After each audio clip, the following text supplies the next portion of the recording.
Palacio del Marqués de Dos Aguas es un claro ejemplo de la arquitectura rococó en Valencia y que actualmente alberga el Museo Nacional de Cerámica.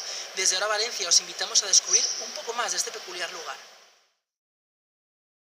El Palacio del Marqués de Dos Aguas data de 1710 y se edificó originalmente como una casa solariega de la familia Rabasa de Perellós, titulares de este marquesado de Dos Aguas. Sus fachadas se alzan con planta y dos alturas, y en un lateral se abre su maravillosa puerta principal, realizada en alabastro y presidida por la Virgen del Rosario, desde la cual descienden dos caudales de agua, en alusión a los dos ríos valencianos, el Turia y el Júcar.